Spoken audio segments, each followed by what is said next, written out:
नमस्कार दोस्तों, मैं हूं अनिल यादव। स्वागत है आप सभी का अपने YouTube चैनल में। मैं आप लोग के सामने रीजनिंग के टॉप 5 क्वेश्चन लेके आया हूं जो रेलवे बार बार एग्जाम में पूछता है। ठीक है, तो चलिए देर नहीं करते हुए डायरेक्ट प्रश्न की तरफ बढ़ते हैं। पहला क्वेश्चन ये रहा दोस्तों। क्वेश्चन ये कह रहा है कि एक चींटी 3 मीटर चलती है और 4 मीटर ऊंचे एक ब्रिज पर चढ़ती है, तो अपने मूल स्थान से कितनी दूरी पर है, ये मेरा क्वेश्चन है। ठीक है, तो देखिए क्वेश्चन कैसे बनाएंगे हम लोग। पहले एक चींटी 3 मीटर चलती है, मान लीजिए चींटी यहाँ पर है और वो 3 मीटर चली है, यहाँ से यहाँ 3 मीटर हो गया, और उसके बाद वो और 4 मीटर ऊंचे एक ब्रिज पे चढ़ी है। मान लीजिए यहाँ से 4 मीटर ऊंचा एक ब्रिज है, इस पर वो 4 मीटर चढ़ी है, तो बोल रहा है तो अपने मूल स्थान से वो कितनी दूरी पर है। मूल स्थान मतलब यहाँ से चली थी, है ना। आप ऐसा मत कीजिएगा कि इसको यहाँ से 3 इधर 4 को जोड़ दीजिएगा, तो देखिए ऑप्शन में भी 7 है, तो गलती हो जाएगा। ये क्वेश्चन नहीं पूछा। क्वेश्चन अगर ऐसे पूछा है कि मूल स्थान से वो कितनी दूरी पर है, यहाँ पर चींटी है, मूल स्थान यहाँ है, मतलब यहाँ से यहाँ तक की दूरी पूछ रहा है। ये दूरी पूछ रहा है। ठीक है, ये दूरी। अब यहाँ पर हम देख रहे हैं ये एक्चुअली क्या है, क्या कर्ण हो गया। आप एक ये समकोण त्रिभुज बन गया। अब समकोण त्रिभुज में एक फ्रेज है, आपको पता होगा कि अगर ये 3 है, ये 4 है, तो ये 5 होगा। ठीक है, ट्रिपलेट में भी आता है। अगर आपको नहीं पता है तो कोई दिक्कत नहीं, अगर ऐसे डैड याद रख लीजिएगा, ये फ्रेज में आता है, ये 3 है, ये 4 है, तो ये मेरा 5 होगा, तो आंसर मेरा 5 होगा। लेकिन कैसे बनेगा आप ये जानना चाहते हो, चलिए देखते हैं।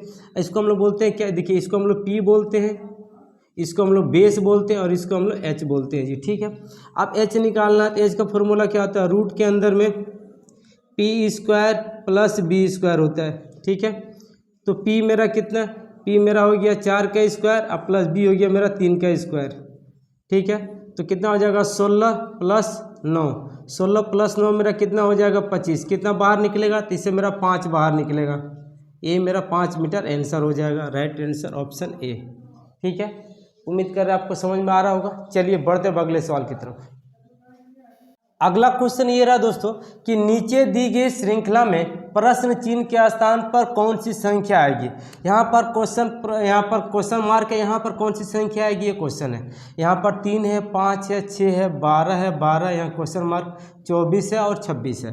तो हम देख रहे हैं यहाँ से 2 बढ़ा रहा। ठीक है, यहाँ से 2 बढ़ा रहा, यहाँ से 1 बढ़ा रहा, फिर यहाँ से 6 बढ़ा रहा, फिर यहाँ से 0 बढ़ा रहा। मतलब ये जो संख्या बढ़ रही है ना, क्रम से नहीं बढ़ रही है। इसका मतलब इस तरीका से नहीं बनेगा। ठीक है, अब इसका दूसरा तरीका देखते हैं। अब इस तरीका से नहीं बढ़ रहा तो एक घर छोड़ छोड़ करके हम लोग देखेंगे। यहाँ 3 है, 3 के बाद क्या है 6 है, 6 के बाद क्या है 12 है, 12 के बाद क्या है 24 है, इसके बाद तो कोई संख्या नहीं है। अब यहाँ देख रहे कि यहाँ 3 है और यहाँ 6 है, मतलब 3 का डबल किया है, फिर 6 का डबल करेगा तो 12, 12 का दुगुना करेगा तो 24 हो जा रहा है। ठीक है, यहाँ तक तो ये प्रोसेस सही जा रहा। अब फिर ऊपर से देखेंगे, यहाँ पर 5 है, यहाँ पर एक घर छोड़ के 12 हो रहा, तो यहाँ कितना 5 है, यहाँ 12 कितना बढ़ाया 7 बढ़ाया। ठीक है, अब 12 से फिर कितना बढ़ाएगा 7 बढ़ाएगा, तो 12 और 7 कितना हो जाएगा 19 हो जाएगा, तो यहाँ पर 19 होगा। अच्छा, जब यहाँ 19 होगा तो यहाँ से भी 7 बढ़ाएगा, तो कितना होना चाहिए 19 है। इस पर जब 7 बढ़ाएंगे तो 19 और 7 कितना हो जाएगा 26 हो जाएगा, जो कि मेरा सही तरीका से बढ़ रहा है। इसका मतलब इसका सही आंसर क्या होगा 19 होगा। ठीक है, उम्मीद कर रहे हैं आप लोगों को सवाल अच्छे से समझ में आ रहा होगा। अगर वीडियो अच्छी लग रही है तो चैनल को सब्सक्राइब जरूर कीजिएगा। चलिए बढ़ते हैं अगले सवाल की तरफ। अगला क्वेश्चन है दोस्तों कि नीचे दी गए प्रश्न का सही भेद आरेख बताएं। ठीक है, घोड़ा है, बंदर है, बाघ है, मतलब इसमें आपको कौन सा पिक्चर सही दर्शा रहा है, किस पे, घोड़ा पर, बंदर पर, बाघ पर। ये ऑप्शन ए ऐसा है, ऑप्शन बी इस टाइप से, ऑप्शन सी है और ये ऑप्शन डी है।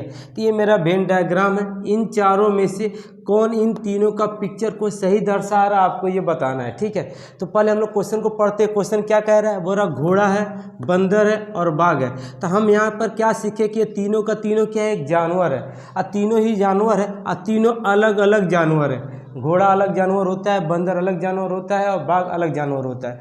इसलिए जब तीनों जानवर अलग अलग हैं तो उनका सही पिक्चर क्या बन रहा है, ऑप्शन बी बन रहा, सभी जानवर अलग अलग है। ठीक है, क्योंकि ये पिक्चर होगा नहीं, क्योंकि मान लेते हैं घोड़ा के अंदर तो बंदर आएगा नहीं और बंदर के अंदर में बाघ आएगा नहीं, इसलिए ये भी आंसर मेरा गलत हो जाएगा।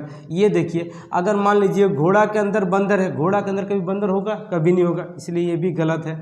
ये अगर मान लीजिए घोड़ा के अंदर में बंदर और बाघ कभी होगा होगा नहीं, इसलिए ये भी मेरा आंसर गलत है। सही आंसर क्या, ऑप्शन बी, क्योंकि तीनों घोड़े तीनों है जानवर है और तीनों जानवर अलग अलग है, तो अलग अलग पिक्चर यही बनेगा। परफेक्ट आंसर क्या होगा, ऑप्शन बी। उम्मीद कर रहे हैं आपको समझ में आ रहा होगा। चलिए बढ़ते अब अगले सवाल की तरफ। अगला क्वेश्चन क्या कह रहा है दोस्तों कि नीचे दी गई श्रृंखला में अगला संख्या क्या होगा, ये क्वेश्चन है। देखिए यहाँ एक संख्या दी गई है, ये भी संख्या दी गई, ये भी संख्या, फिर ये भी संख्या, फिर यहाँ क्वेश्चन मार्क है, यहाँ पर कौन सी संख्या आएगी आपको, ये क्वेश्चन है। ये चारों ऑप्शन दिया हुआ है, ठीक है। अब यहाँ बनाएं कैसे, पहले हम यहाँ देख रहे हैं यहाँ कितनी संख्या है, 1 2 3 4 5 6 7 8 9 संख्या। यहाँ पर कितनी, 1 2 3 4 5 6 7 8 है। यहाँ पर कितनी, 1 2 3 4 5 6 7 है, 7 है। 1 2 3 4 5 6, यहाँ 6 है, तो यहाँ पर 5 गो संख्या आएगी, क्योंकि यहाँ पर देखिए 9 संख्या है, यहाँ 8 संख्या, यहाँ 7 संख्या, यहाँ 6 संख्या, तो यहाँ पर जो संख्या आएगी वो 5 अंकों वाली संख्या आएगी, ठीक है। तो चलिए, जबकि ऑप्शन देख रहे हैं सभी में 5-5 संख्या दी गई है। चलिए अब आगे देखते हैं कि बने कैसे। अब यहाँ देख रहे हैं हम क्या कि यहाँ सभी संख्या यहाँ पर दिया हुआ है पीछे से, देखिए यहाँ भी 7 है तो यहाँ भी 7 है, 3 है 3 है, 2 है 2 है, 4 है 4 है, 5 भी, यहाँ भी 5 है, 6 है, यहाँ भी 6, 8 यहाँ 9, यहाँ भी है, यहाँ भी 9 है, यहाँ 8 है, यहाँ भी 8 है। मतलब इसमें 5 नहीं, इसमें मतलब इसके ये वाली संख्या जो है इसके बाद वाली संख्या में सभी संख्या लेकिन 5 नहीं लिखा है, ठीक है।